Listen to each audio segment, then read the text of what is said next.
Hello, Aries Sun Sign and Aries Rising Sign. This is your forecast for March 2016. And this month starts off with a couple of challenging aspects. First of all, the Sun is making a square aspect to Saturn. That's exact on the 6th of March. And Mercury is making a square to Mars, which is going to be exact on the 5th. Squares are a 90-degree angle aspect that denotes conflict, challenges, stress, tension, things like that. So the first week, I'm going to say, of March, there could be more seriousness about you. In particular, so this month you've got the Sun on the 12th, Saturn in the 9th. You could have some confusion in your life or feel pressured to make some big decisions.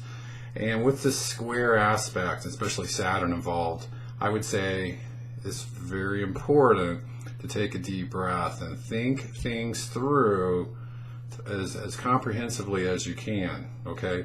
Because the Mercury square Mars says you really are impatient. You want what you want when you want it, and that's going to take too long. Let's take a shortcut, or let's rush this decision. So it's imperative that, again, you take a deep breath. There's no fire. You make sure that your decisions that you're making are really good for you in the long run, okay?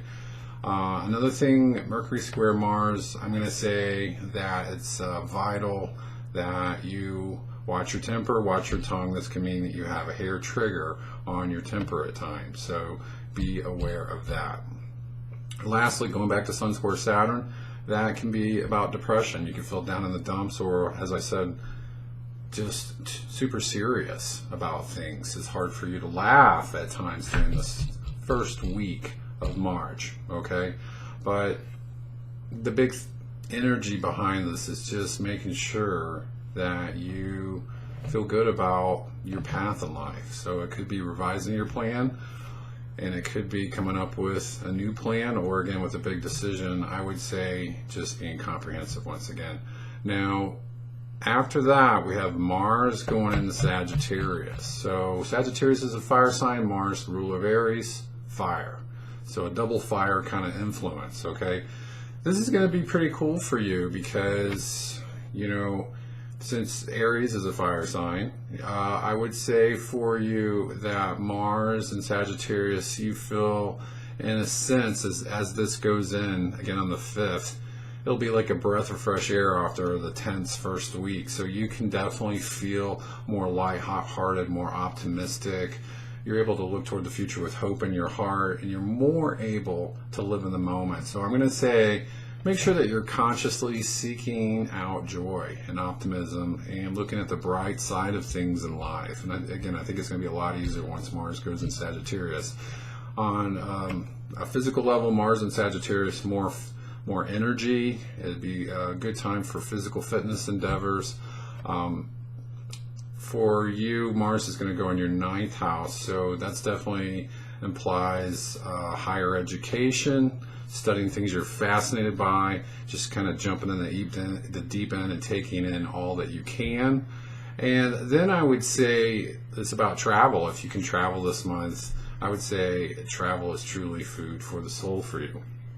Now, the Sun opposes Jupiter March 8th, and really this is an energy where I would say, once again, just be cautious with decisions you make, or really I would say with this energy, your to-do list, don't take on too much. You can really underestimate how hard something is or how long it's going to take, and don't promise more than you can deliver as well.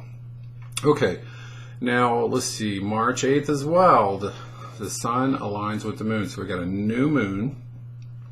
And what I would say about a new moon, it represents beginnings. It always represents some new point of focus for you. And in Pisces, in the 12th house, what I would say is this is definitely a time where you need to be attendant to the needs of your spirit. And so maybe it's a good time to consciously unplug from the world around this time. You know, maybe meditate, journal.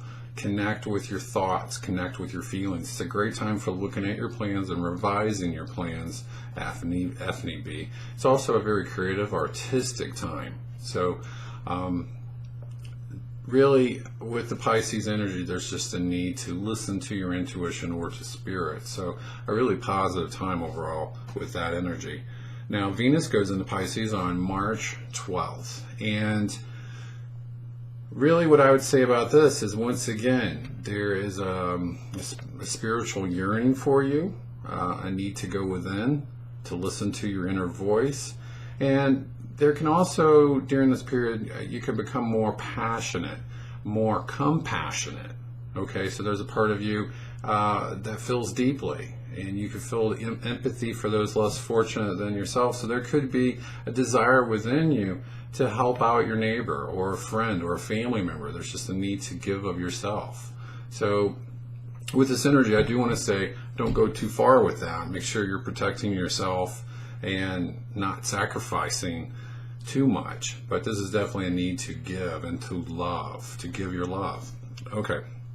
Now, Mercury makes a square aspect to Saturn March 14th. And this is another period where you're going to be serious and thinking things through cautiously. Or I guess I should say you need to be thinking through very cautiously. With Mercury square Saturn, there can be fears. You can feel paralyzing fears, and you have to just face those fears.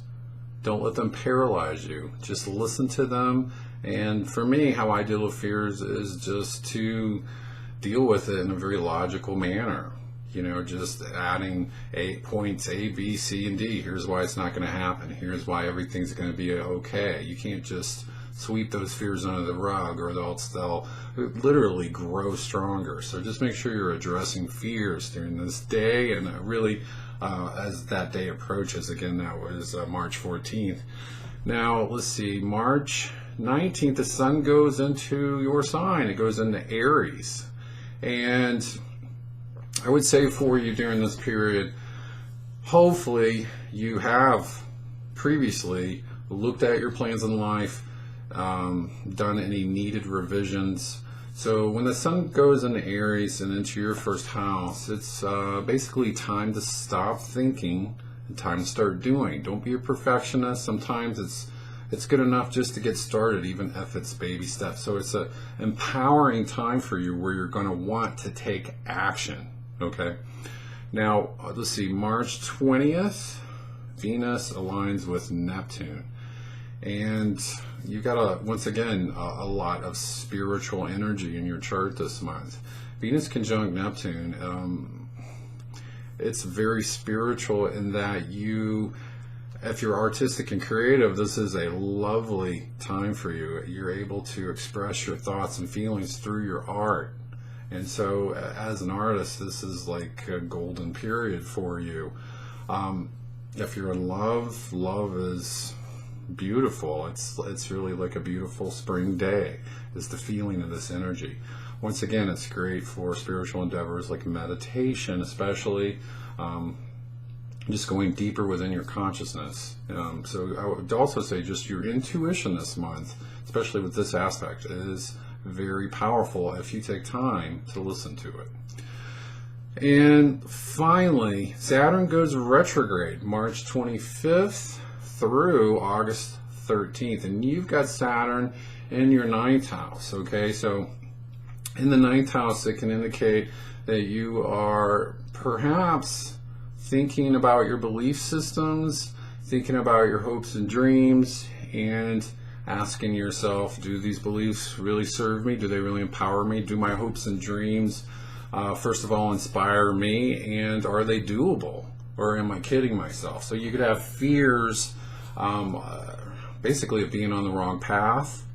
You know, there could be fear about your future in some way. Saturn retrograde is really, I would say, a great opportunity to grow stronger within yourself, confidence-wise, about you being on the right path. So sometimes it is indeed about changing your path, but other times it's just like, hey, this is what I'm fighting for. So you remember why you're doing what you're doing in the first place.